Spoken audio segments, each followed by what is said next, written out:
These sort of stressful romantic situations happen more than they should, where all the man had to do was smirk and gaze at you when you made a comment, and immediately your brain goes into hyperdrive, analyzing, well, what did he mean?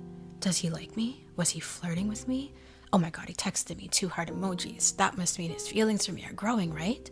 We cherry pick these little things: stolen glances, intense interactions, extra emojis, similarities of preferences, and we unconsciously use them to craft an entire love story within our minds until we are convinced that there is a credible reason to be craving more. And what do we do with any evidence that contradicts our love story? Well, we revise it, of course. We're all experts at the revision method when we want to be. He blocked me. Well, that just means our love was just too strong for him. He'll be back. She keeps making up excuses not to see me, but that's okay, bro. I know she's just playing hard to get. It's only logical for me to pursue her harder, right? This is where the law of assumption can begin to look a little controversial for anyone who doesn't understand it. When we take the law of assumption and begin to apply it towards manifesting a specific person, it begins to mirror limerence. Limerence is a topic I've been avoiding for quite a while now, because back then I could not find the correct terms to accurately differentiate it from manifesting a specific person. And thank God, limerence is a very popular topic as of late, and with a quick Google search you can easily find a more psychological conclusion as to what limerence is. But to make life and my explanation more fun, let's go ahead and create a love triangle to further explain limerence. So this is 𝑩𝒖𝒂 and he has some beautiful qualities. However, he's very unattainable at the moment. He's very busy with his work. It makes him serious and brooding. He's stoic. And of course, that only serves to make him more attractive. And it's part of his charm. He's a complicated man. This is Misato Katsuragi, and she's manifesting Nacho. This is Himeno, and she's also manifesting Nacho. Both women know the law of assumption, and both know that Nacho will inevitably choose them, and that is great. Himeno is fully aware of Nacho's flaws. His line of work, for one, isn't necessarily ideal. I mean, he could work on his social circle, that's for sure. But in spite of this, she accepts him as he is now, the complete, unfiltered version of him, recognizing both the good and the bad, as good and as bad. If she ever found herself in this situation, for example, she couldn't sugarcoat this. This situation is bad. Misato, on the other hand, doesn't see any flaws in Nacho. He is absolutely perfect by her standards. When he does things like this or this, she sees no issue with it. Sometimes she doesn't even think about these things, preferring to just ignore it as though he never did that. Himeno feels really calm and secure whenever she thinks about Nacho or spends time with him. It's not as though she doesn't dream about having more with him, but these things take time, she mutters to herself. I love him, but I'll only have him if he wants me, she concludes. Misato, on the other hand, feels plenty of frustration regarding the Nacho situation. She feels like he's not committed enough, and maybe he isn't. So what does Misato do? She plays mind games, intentionally tries to make him jealous, deploys the silent treatment, or tries to guilt him into spending more time with her or committing more, etc. Himeno, when around Nacho, presents herself to him as she is. She's authentic. She's not seeking his approval. He's flawed, and she loves him, so why wouldn't he love her despite her imperfections? If he doesn't, that's his choice, and he has the right to make that choice. She'd be hurt, but she knows she'll heal. I will be loved.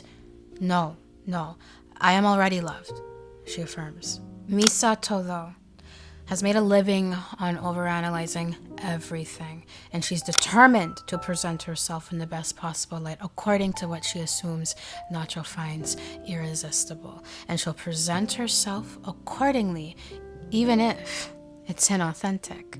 Misato knew Nacho was the one for her almost instantly. She could feel the magnetism, and her heart spoke, and this was enough for her to be sure.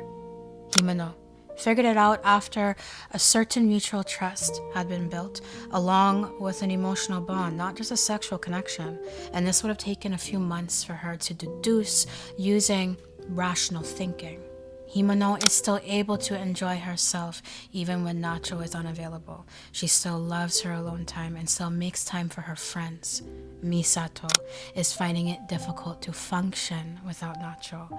He's intruding her thoughts. He's all she can think about, and more specifically, all her thoughts of him are drenched in worry and anxiety. How can she make him love her the way she loves him? Because it's never enough. How can I be enough? Misato thinks to herself as she refreshes his Instagram stories for the 10th time, confirming he is alive as of an hour ago, but hasn't texted her back in 3 hours. Both women are using the law of assumption, but which woman is experiencing limerence? This video is inspired by one of you, actually, and to protect her identity, I will call her Lana from Slovenia. And Lana says this: "Hey Chelsea." Hello, Lana. I've been watching your videos for a little while, and I felt compelled to ask you for your advice about this sticky situation I'm in. I was on this app called 𝒐. Embarrassing, but we're gonna move on. He responded to my story hitting on me. Immediately after that, we started talking, and if you know this app, you know that it's a dating app where literally people only sext and flirt. So I was surprised right off the bat. We went deeper into conversation, and then we found out that we're both immigrants from the same country, Slovenia, which is small, so it was a funny coincidence. As we continued to talk for at least 2+ hours, he's telling me about his family lore and stuff, and at some point he goes, "Add me somewhere else, I'm deleting this." Does anybody ever delete it after they say they're going to? And he adds me on Instagram, and we immediately start talking. In essence, within the span of a week, we started bonding over everything, and there were just so many random coincidences. I had a gut feeling that there was something spiritually tied about us from the get-go. Not in that obsessive way, but in the I know deeply that there's something special about this. I see all his flaws, but for the first time, I don't want to run away. More days go by, and by this point, we're making plans. I live 5 hours away from him, for him to come see me and vice versa, to meet each other's families. We are calling each other pet names, sending good morning and good night texts, and then I told him I was going to my home country. And ever since then, he'd been trying to get tickets so we could hang out all summer. He's sexted me, been obsessed with me, has so many pics of me on his phone. He started making me a playlist. Like, we bonded to the point where I told him my SA story, and he told me about his sister passing and how moving away affected him.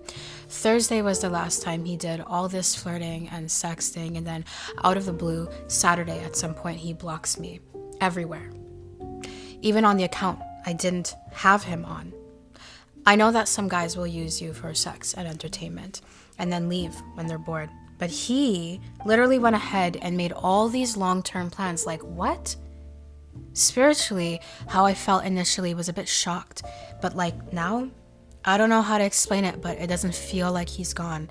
It feels like nothing's changed. Like he's watching me and waiting for the right time. Like physically, I feel so positive that he'll come back. But my mind is like a little anxious that he won't. And I genuinely feel this strong connection with him.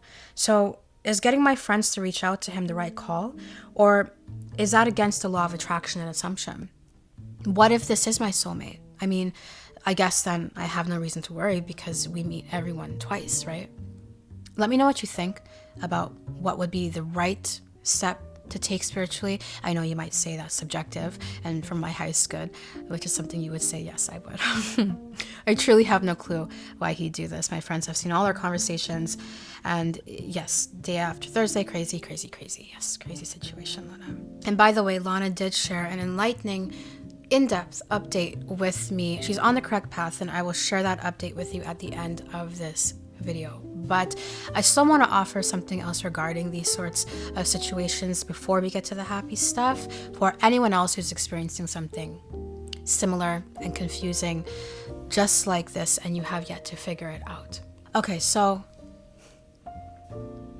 people are complicated, right? And Lana, my response to you will be a little less law of assumption-y and a little bit more heart-to-heart.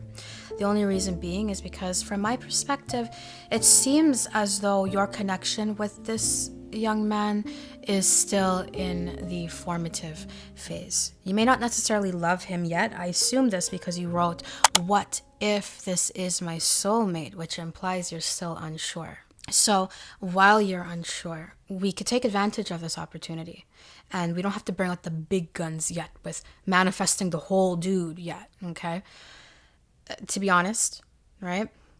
It seems like you hardly know much about him. I mean, you know his story, bits of his past, and maybe a few of his future goals or whatever he told you. You know his ambassador. You know his representative of himself. You know how he presents himself. But I think both you and I can agree that there just hasn't been enough time, more specifically face-to-face time, like thorough time, for you to truly know him, the man behind the mask. And no disrespect to this gentle man. We all present ourselves in our most flattering lights when we want to get something. So let's just take a moment to recognize that you are not yet in love with him. Let's not use these coincidences to warrant you falling in love with him. Let's get a handle on our heart before it falls in love with the fantasy of him that the mind will create. Lana, I actually like this position that you're in, and you confirmed it with your update. Though you've already invested in this connection, certainly emotionally and definitely mentally, you've been thinking about him. Even though that has happened, it's not as though you're head over heels in love with him. Am I safe to assume that? And if I am, I think that's a really great stance for you to find yourself in, especially now that he's gone, huh? You want him, but you don't need him. You'd like to see where things go. You'd like to understand where he went and why, but you're not going to force it either. I think that's beautiful. My suggestion for you is this. And you already know you do not have to take my advice. But if I were you, here's what I would do. While I can, I would do absolutely nothing about this situation. Drop it and keep my options open. While I can. Because I'm not attached to the guy yet. I don't have many deep emotions rooted to the person yet. I received many emails from so many people saying that they are thoroughly, absolutely over the moon in love with another person. And to them, I offer them more proactive solutions because they've got so much energy within them at this point that they must find a healthier way to exert it. They're in the mood to go and do something. So we've got to find a way to direct all that energy before it spirals out of control. These people are already so attached, so we can't just tell them to just let it go, man. Because they cannot let go at this particular time. They actually need to ride this wave out until they get the person back or they get over the person or both. But with you, it seems like you've got this low-lying confidence that I find very lovely. My assumption for that cemented a bit more when you said it doesn't feel like he's gone, it feels like nothing's changed. And then you went on to say, like, physically, I feel so positive that he'll come back. And that's good. So rest in that assumption. It'll take you very far. Girl to girl now. Baby, he blocked you on everything. He even went as far as blocking you on a platform that you were not even connected on in the first place. Now, that's the cyber equivalent of divorce without alimony. While you can, think about that. What kind of behavior is that? Is that a kind and healthy thing to do? Is that the sort of thing that you visualize your ideal lover doing to you? This goes for everyone watching this. Don't allow the law of assumption to make you stupid. You can manifest anyone you want, but should you? You can ignore toxic behaviors until it all eventually dissipates. But should you have to, just to make it work with this one person? You can change your self-concept until you're aligned with the version of you that is with that person. But if they're acting like this version of themselves, even without your conscious intervention, should you want to, especially when there's no ring on your finger, you don't share any children with them, what is the purpose of spending your energy trying to make it work with this one person after just one date or 1 month, when all you have is a sexual connection but there's no emotional bond? There's an intellectual match but no physical interest. Perhaps this is an unpopular opinion, I cannot be sure. But if you're going to manifest a specific person, if you're going to spend your energy manifesting this one specific mate, do yourself a favor and ensure that they are the right person for you to begin with, independent of your conscious guidance. If you're going to do love, pick your battles. The law of assumption, when understood, is supposed to put you in a confident state of being. So confident, in fact, that when someone nukes the connection before it's even begun, you're mostly fine. Yeah, your heart is bruised maybe, but you know yourself and you know your path. You know the path that you're on. You know the path that you're on and where it leads. And it only leads you to your highest good, meaning whatever is best for you. And maybe it is this person, or maybe it's not, but you won't find yourself feeling the need to make it work with this specific person. And Lana Hun, I am not hammering in on you specifically. I'm just making a broader point. You actually seem to be handling this quite well. No, I do not think you need to get your friends involved. You've done enough. He needs to go over there and figure himself out, which it appears like he's doing. Yes, some men will use women for sex and entertainment and then leave when they're bored. Women do it too. It doesn't make sense to you why he'd make all these long-term plans and then still leave. Sometimes people do manipulative things. Sometimes people do impulsive things. Sometimes people run away when things feel a little bit too committal. He did meet you on a no strings attached type of app. Maybe he did form a really deep connection with you, but it just wasn't what he wanted at this time. What if he is your soulmate? Well, then only time will tell, right? And you already know that. What if there's another girl? Okay, well, fortunately, you're not in love with him.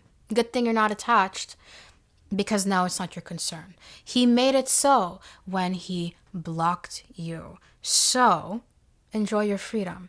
And with this freedom, do with it however you wish. Lana went on to update us with an in-depth response. She even included for us a text message that she wrote for him but hasn't sent yet for wonderful reasons I shall explain later. And I think Lana is handling this situation just so gracefully. I could not be happier for her, honestly. I want you to listen to the words that she chooses in her update as she carefully determines what's really going on within her regarding him and the realizations that she's had since he blocked her and essentially ghosted her. Hopefully, if you're experiencing something like this, you will find some clarity and comfort in the words from Lana. Lana says that this is exactly what she is doing. She is resting in that state. She also goes on to say, and I quote, I went through a period of frustration towards the universe about what I'd been doing wrong, as I am the person who always values every other part of my life over romance, and for once I had a good feeling and I followed it. This happened. I'm over that now though, and I'm in the peaceful stage, I think. Like you said, I'm not attached to him. I still trust that the good feeling I had when I first met him meant something though. I'm also starting to see that even if this is the end for now, deep down I know I gained insight about myself and what I want from a man. As for updates on him, after receiving this email, I just checked his PFP now and it's still the same matching one, but that doesn't change how I feel at all. You know what? I know that I as a person have the type of energy that him and anyone else who has met me will look for everywhere, and I can feel fully him yearning for that. I don't need a charm or anything to have that happen. Even when we were talking, he'd talk about how he could not get me out of his head and everything. Obviously, actions speak louder than words, and right now, that's not saying much. Good on you, Lana. To detach myself further, I noticed that he literally still had the playlist I made him saved, and I just removed him. I also purposefully didn't block him back because I trust that God and the universe will only bring him back when he has grown as a man. So I have no doubt that his behavior has changed, and I am able to wholeheartedly trust him when he does come back. Beautiful. Do you know how much it takes out of a person to not block you when you're heartbroken? Oh, excellent. Excellent. Oh, I wrote him a message about how I felt, I think a week ago, only in my notes, with the clear assumption that when he gets this, he is back and he has grown because, girl, I'm never being someone's second choice. I was contemplating sending it, but I knew I'd have that desire, which is why it's locked up in my notes. Here it is if you'd like to see. And I'm so grateful that you trusted me enough with this to see. Dear Damien, if you ever get this text, we're talking again, and hopefully you've grown. Words cannot describe the way I felt when I first spoke to you. Conversation felt like a breath of fresh air. My intuition is insane, and our first ever felt like coming back to my childhood home after having completely grown up. Now seeing my room as a space of love and creation and not of trauma and resentment. That being said, I'll never, ever let someone not treat me like what I'm worth, so I don't regret any of it. You made me feel lusted after. Wow. Lana, can I just point something out real quick? The fact that you just said you made me feel lusted after and not you made me feel loved, again, it's challenging for people in these situations when your heart is involved to distinguish the difference between lust and love, and good job. Good job. You made me feel lusted after, but not actually valued. After finding this, great comfort within our connection, I felt like I'd wasted my time. And for what? For giving a shit? For having fun? For liking you? I feel for you so much. I get attached really easily, but with you, I hadn't, and I think there's some good behind that. This is like poetry. I knew there was no reason for me to be attached because I knew we'd cross paths again soon, and when we did and built a relationship together, it happened, and now it is. I hope you know now that even after knowing you for a bit, I had this strong sense of I never want anything bad to happen to him. I felt so protective and loving towards you, feelings I'd yearned for from relationships and men. I forgive you, but know that I don't forget. Make me feel like shit and I'm gone. I'm too good for that, and you know that. Life is too short to sit around wondering what we could have been in another life. I want you in this one, and so I'm here telling you. I see this beautiful life for myself, and I see you in it. I see us living together and healing together with beautiful families, and I'm not afraid to express that anymore. Nor should you, Lana. I know you see it too. This isn't just another fling. I'm not just another girl, and I'm not wasting my time wondering if that's what I was to you. Anyway, if you want to give this a shot, I promise I'll show you what I mean if you actually were to show me that giving you a chance is worth my time. My life is so full and lush, and I have no reason to settle if you're not willing to be up to par with that. Gorgeous.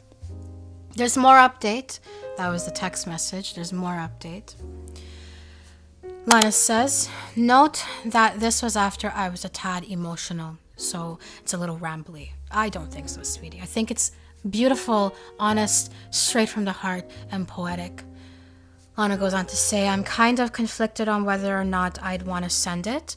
I only want to do it if and when they break up, but I'm not for this generation acting nonchalant on purpose. Life's too short, you know?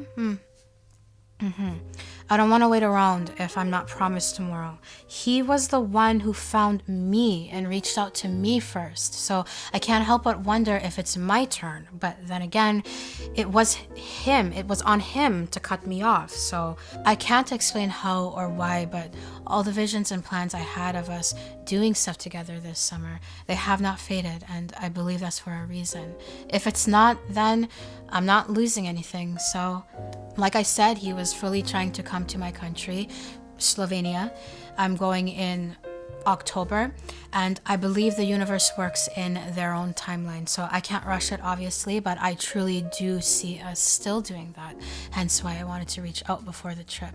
Lana, to answer your final concern on whether or not you should break the silence, I personally think that you are in such a gorgeous state of being that even if you sent that text only to be further ghosted, that information would only serve as further confirmation to you that he's just not the one, and you would still have a remarkably beautiful time back home in Slovenia. Even if you sent it and he immediately responded with hugs and kisses and all of the plans that the two of you had together back home in Slovenia were fulfilled, I still have a very, just judging on what you're saying here and how you're handling it, I strongly believe that you would still handle this sudden rush of affection with such elegance. I don't think you, specifically you, can fail, is what I'm trying to say. Because your state of being right now, judging off of what you're saying, and I believe you, your state of being right now it's glowing, it's stunning, okay? And once your state of being is exactly where it should be, nearly any decision you make, nearly any outcome that you face will always serve to only put you exactly where you should be. That is the importance of tending to your own energy first and primarily. This is how you don't lose. Either way, other viewers, please feel free to kindly weigh in with your thoughts and support for Lana as she's going through this tricky time. I don't want to say challenging because this girl's got it. She's got it figured out. You're doing good, Lana. But anyone else watching this, please feel free to support her and share your thoughts with her on this matter that she is encountering at this time. And with that being said, thank you for watching this video.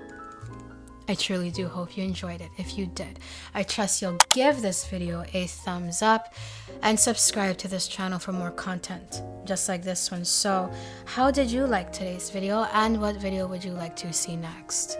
You let me know in the comment section down below. I cannot wait to see you in the next video.